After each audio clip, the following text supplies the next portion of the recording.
Halo, selamat pagi ya.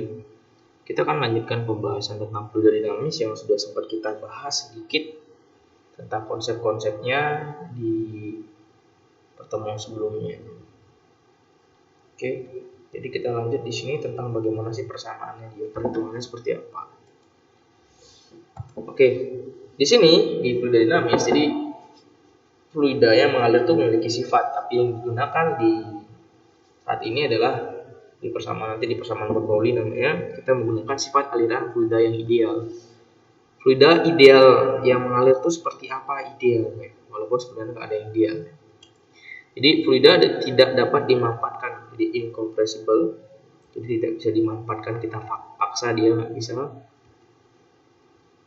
Tidak memiliki kekentalan fluida, sebenarnya ya setiap fluida memiliki nilai kekentalan masing-masing, tapi kita anggap di sini dia ideal gitu. Jadi viskositas ada di materi di bab sebelumnya tentang fluida statis. Kemudian aliran fluida tidak berubah terhadap waktu, jadi konstan dia mengalir. Jadi debitnya dia tetap nanti. Kemudian aliran fluida itu laminar atau laminen, itu bersifat tetap, tidak ada pusaran. Jadi di sini ada dua jenis sih alirannya. Satu laminar, jadi tetap meluncur biasa. Kemudian ada turbulen. Turbulen itu yang kalian sering dengar di pesawat kan, itu ada pusaran. Jadi alirannya tidak tetap ya. Kemudian tidak ada kehilangan energi akibat gesekan antara fluida dan dindingnya. Dan tidak ada kehilangan energi akibat turbulen. Dan tidak ada energi panas yang ditransfer pada fluida sebagai keuntungan ataupun kerugian. Jadi mendapat atau melepas energinya tidak dihitung. Oke, yang pertama kita akan bahas tentang hukum kontinuitas. Kontinuitas itu keberlanjutan. Dilanjut. Di sini yang dibahas seperti yang sudah kita bahas sebelumnya ya. Jadi ada pipa yang luas penampang A1 ya. Jadi di sini luas penampang A1-nya kemudian mengalir ke kanan dengan kecepatan V1.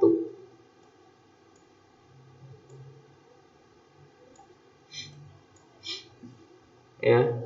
Jadi di sini A1 mengalir ke kanan kecepatan V1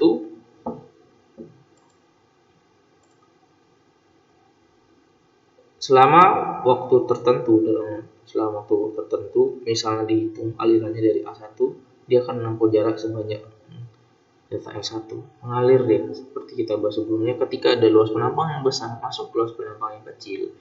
Di waktu yang sama ternyata dia bisa mencapai jarak yang lebih panjang, yaitu delta L2, delta L1, A1 ya di sini dan di sini, sehingga menghasilkan kecepatan yang lebih besar. Kita sudah sempat bahas sebelumnya, kalau misalnya kalian menggunakan selang kalian ujungnya kalian tekan sehingga jadi menyempit di sana ukurannya, maka alirannya akan semakin cepat sehingga jatuhnya air akan semakin jauh. Di sana ada hubungan antara luas penampang dan kecepatan. Dan ini berlaku untuk keadaan fluida ideal, sehingga persamaannya bisa dijadikan. Oke, sebelum lanjut ke persamaannya, kita akan membahas sedikit tentang debit nanti dari persamaannya. Debit fluida itu adalah aliran fluida yang mengalir di sini dalam keadaan ideal, dan debitnya adalah konstan. Jadi debit itu ya secara sederhana, debit fluida itu adalah seberapa banyak volume yang bisa melewati pada sebuah aliran per detik atau per satuan waktunya. Jadi kalau misalnya kalian masih di seperti gambar ya, ada ember yang kemudian diisi. Jadi seberapa lama dia terisinya, makin cepat maka debitnya akan makin besar.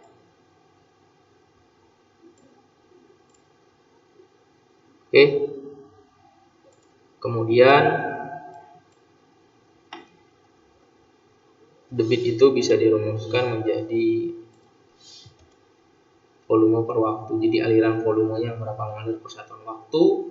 Nah, setelah kemudian kita diturunkan lagi rumusnya, persamaannya menjadi luas penampang dikalikan dengan kecepatan. Maka dari itu, untuk keadaan ini ya, di keadaan gambar seperti di sini, ya, di sini diasumsikan debitnya sama, sehingga Q1 sama dengan Q2 di antara dua pipa, dan mendapatkan bahwa A1V1 sama dengan A2V2. Maka hubungan antara luas penampang dan kecepatan itu seperti ini. Jadi makin besar luas penampangnya, maka kecepatan makin kecil, dan sebaliknya. Dan jika pipanya, karena rata-rata pipa pasti bentuknya silinder ya, berarti luas penampangnya melingkar, maka A ini bisa dijabarkan menjadi luas lingkaran PR kuadrat. Nah, dari sini kita bisa substitusikan ke persamaan A-nya, sehingga didapat P-nya nanti dicoret ya, R1 kuadrat kali V1 sama dengan R2 kuadrat kali V2. Jadi ini persamaannya. Jadi kalau kita pakai R ya berarti nanti harus dikuadrat ya. Ini adalah hubungan persamaan kontinuitas di mana luas penampang mempengaruhi laju aliran fluida. Itu. Jadi ada debit, namanya debit fluida. Jadi di sini juga kalian bisa lihat satuannya meter kubik per detik. Oke. Nah, ini contohnya. Sebuah pipa mempunyai dua penampang yang berbeda ya. Luas penampang pada posisi 1 dan 2 masing-masing adalah 600 dan 400 cm. Ini besar sama kecil, laju aliran pada posisi 1 adalah, jadi yang satu tuh 20 meter per detik misalnya. Kemudian bisa kita cari berapa debitnya, laju aliran yang kedua, volume air yang melewati posisi 2, berarti nanti berapa volumenya di posisi 2 kalau udah lewat 5 menit. Nah, jadi sama seperti tadi ya, nanti gambarnya ya sama seperti tadi, tinggal kita menggunakan rumus-rumus yang udah ada. Tinggal kita menggunakan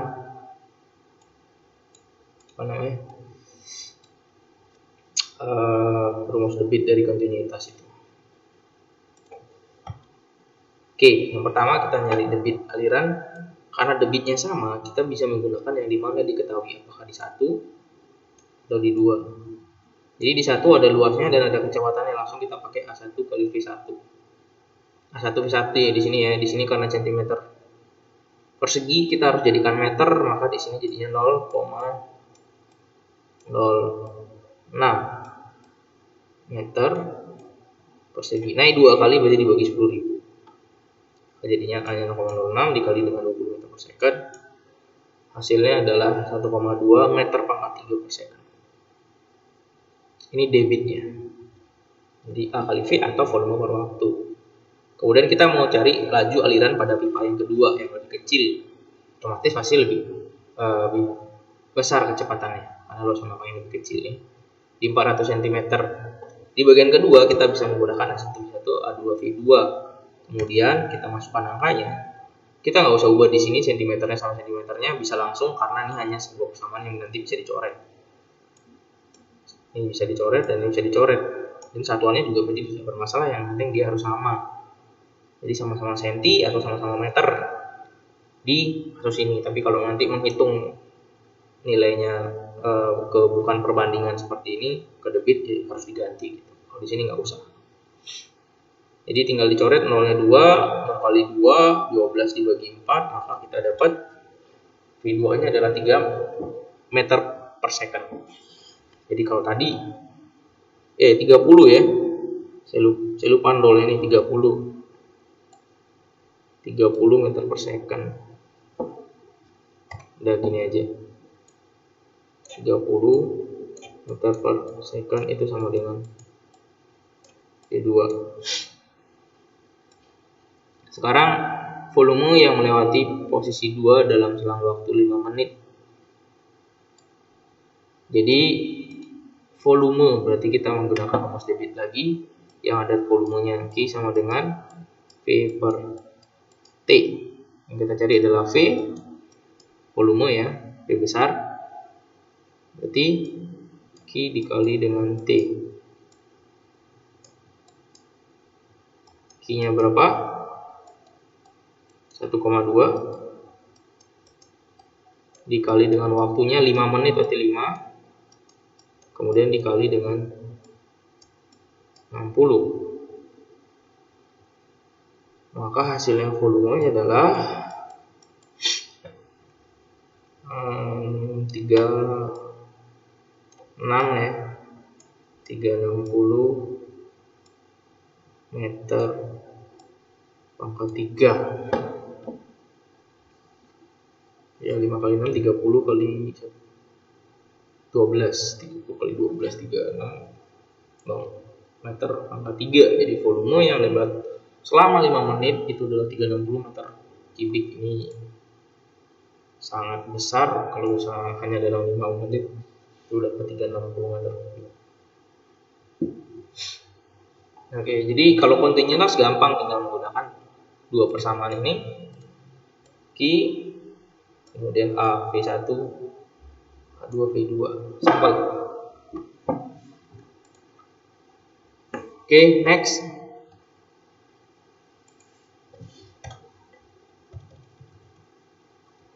Oke, ini buat kalian untuk kalian hitung. Aman mengisi ember dengan kapasitas 20 liter dengan air dari sebuah keran seperti gambar, ada gambar misalnya seperti itu. Terus penampang keran yang di sini dengan diameter D2, di sana adalah 2 cm persegi. Kecepatan aliran di keran itu adalah 10 meter per detik. Cepat. Yang pertama hitung debitnya berapa, waktu untuk mengisi ember sampai penuh ya, maksudnya sampai kapasitas 20 liter berapa, gampang, tinggal menggunakan persamaan tadi. Kemudian yang nomor 2, pipa saluran air bawah tanah, ada pipa A1 yang besar, A2 yang lebih kecil. Jika luas penampang pipa besar adalah 5, luas penampang pipa kecil adalah 2 meter persegi ya. Dengan kecepatan aliran pada pipa besar 15 meter per second, berapa kecepatan pada pipa kecil? Sangat gampang. Oke, ini coba kalian kerjakan nanti. Kita akan lanjut di hukum Bernoulli. Hukum Bernoulli ini adalah hukum yang menyatakan tentang kekekalan energi yang mengalir pada fluida. Kekekalan energi pada fluida yang bergerak atau dinamis. Jadi sama seperti yang sudah kita bahas tadi, bahwa sifat fluida, aliran fluida yang ideal itu tetap berlaku di sini.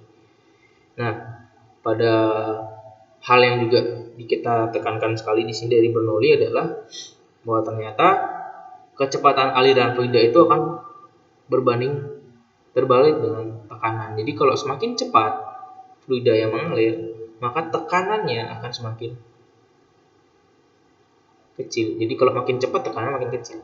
Tapi kalau alirannya fluida makin lambat, maka tekanan makin besar. Atau kebalikannya, tekanan besar kecepatannya dia lambat, tekanan kecil kecepatannya dia cepat.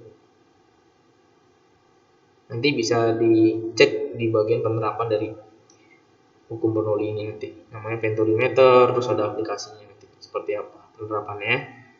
Nah, di bagian Bernoulli di sini ada tambahannya. Kalau tadi di kontinuitas kita hanya bahas antara luas penampang dan kecepatan. Nah, sedangkan di Bernoulli itu disempurnakan lagi bahwa ketika pipa dia alirannya memiliki ada pengaruh tekanannya, ada pengaruh ke tekanan, kemudian ada pengaruh dari ketinggian. Jadi misalnya pipanya naik dari pipa bawah tanah, kemudian naik mau ke lantai 2, berarti ada perhitungan di sana, ada Bernoulli-nya gitu. Persamaan Bernoulli bahwa ketika ketinggian, ingat di kuliah atas ada rugi H, jadi ada ketinggian, ada energi potensial di sana. Kalau kita bahas tentang hukum kekayaan energi, yang menyebabkan akan terjadinya perubahan kecepatan aliran atau menyebabkan terjadinya perubahan dari tekanan.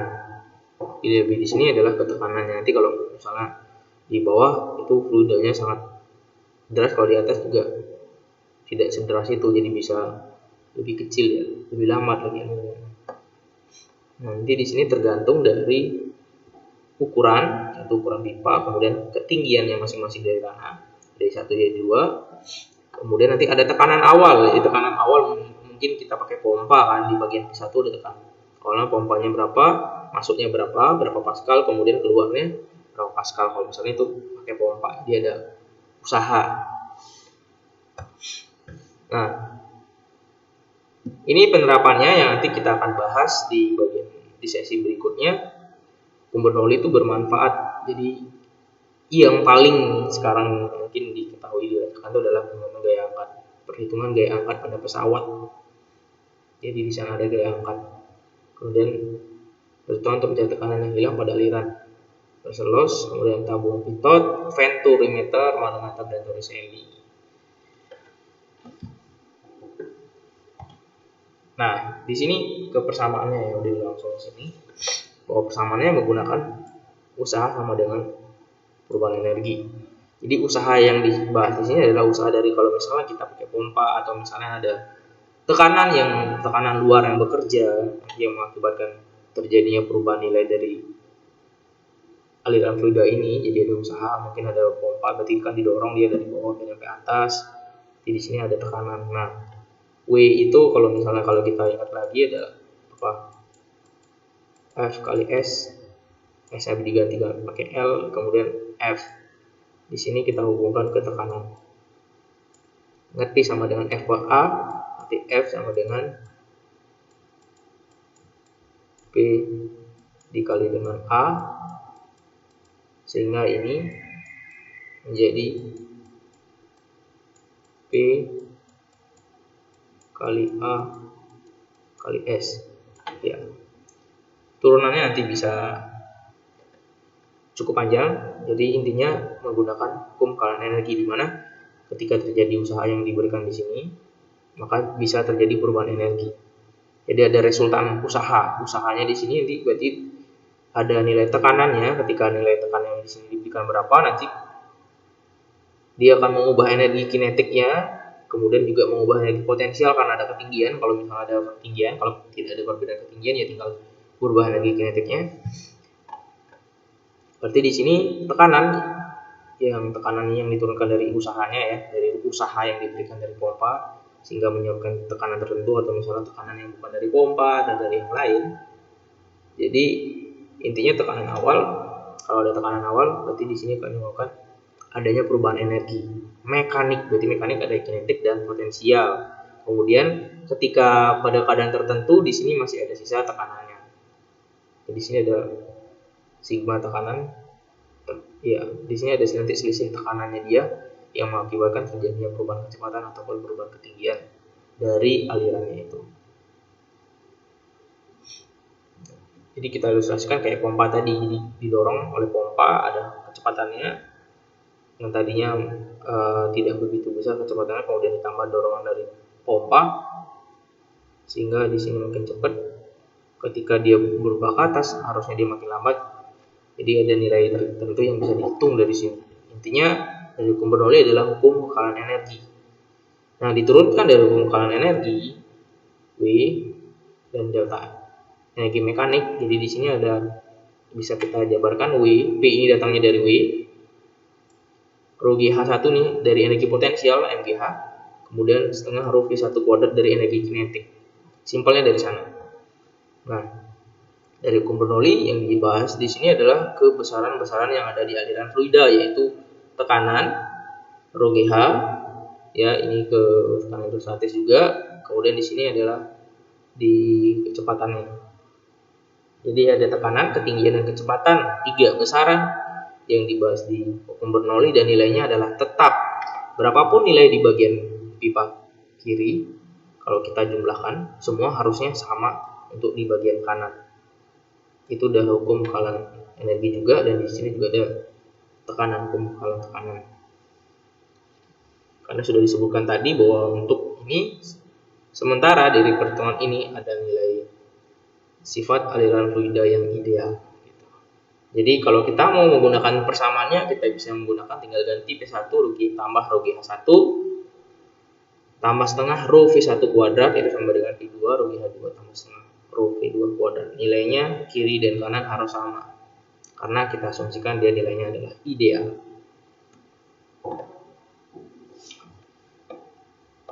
Ya, jadi tinggal mengisi, nanti salah satu besaran dari sini akan diganti. Jadi V1 sama V2 di sini nanti kadang-kadang akan dihubungkan lagi ke hukum kontinuitas yang tadi. Kalau tidak diketahui besarannya dalam sebuah permasalahan atau soal, kalian tetap masih bisa hubungkan V1 dan V2-nya ke persamaan kontinuitas. Oke, kita langsung ke contohnya. Oke. Ini satunya di bawah yang kecil, duanya di atas yang besar. Dia dialirkan oleh pipa seperti gambar di atas. Titik 1 diketahui dari pengukuran kecepatan ternyata adalah 3 meter per second dan tekanannya adalah 123.000 PA. 123.000 Pascal. Kemudian pada titik 2 pipa mengalami ketinggian 1,2 meter dari tinggi 1,2 meter lebih tinggi dari titik 1, berarti selisih ketinggiannya udah langsung dihitung di sini. Ini adalah 1,2 meter. Dengan kecepatan keluarnya adalah 0,75, yang tadinya 3, sekarang jadi 0,75. Udah ada V1 sama V2, berarti kita nggak pakai kontinuitas lagi. Dengan menggunakan hukum Bernoulli, tentukan besar tekanan pada titik 2. Jadi di sini nanti kan ada V1-nya udah ada di sini. Kemudian ada V-nya, V1 ada, kemudian ada V2 juga udah ada, kemudian di sini udah ada delta H. Kemudian yang ditanyakan adalah P2-nya berapa.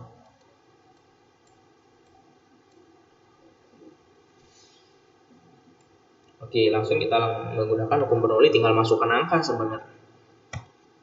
P1 tambah rho G1 tambah 1/2 rho G1 kuadrat sama dengan V2 tambah rho GH2 tambah 1/2 rho V2 kuadrat.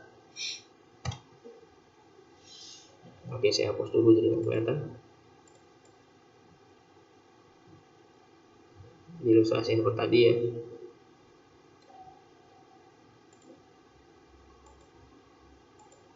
P1, nah ini kan rho G1, rho G2 kita kumpulin jadi satu karena tanya adalah P2. Di P2 kita pindah di kanan, ini pindah sini jadi kurang, kemudian ini juga pindah ke sini jadi kurang. Jadi sehingga dapat P2 sama dengan P1 tambah rho G1 dikurang rho GH2 tambah setengah rho P1 kuadrat dikurang setengah rho P2 kuadrat, sehingga jadi persamaannya seperti ini. Oke.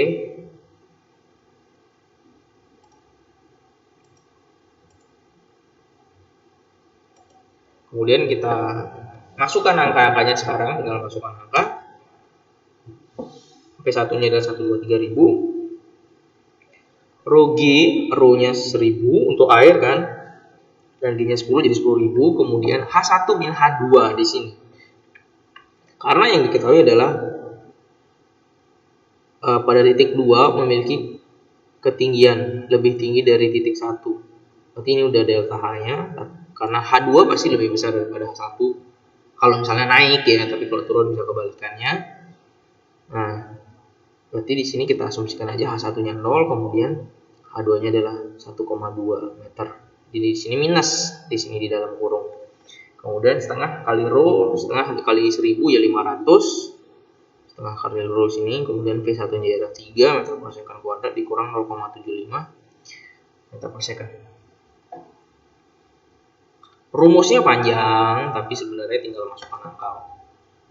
Nggak susah, tinggal masukkan angka, ganti angka. Oke, kemudian di sini tinggal dihitung lagi 1, 2, 3 dikurang karena di sini 0 dan ini minus, jadi minus 12.000 ditambah hasil dari perkalian ini ya 9 dikurang 0,75 kuadrat dikali 500 ya 4.218,75.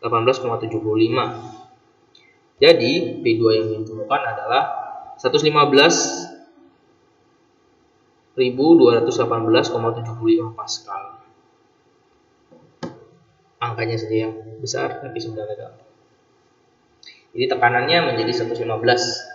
Tekanannya mengecil ternyata dari keadaan semula. Jadi seperti itu perhitungan untuk hukum Bernoulli. Dan kemudian ini adalah soal ketiganya. H1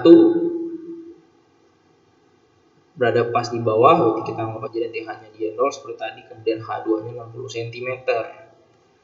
A1-nya bisa kita lihat di sini apa yang diketahui dari bagian 1, bahwa di bagian 1 ada tekanan 50 kPa, luas penampang 10 cm persegi, kemudian kecepatan alirannya adalah 0,5 meter per second.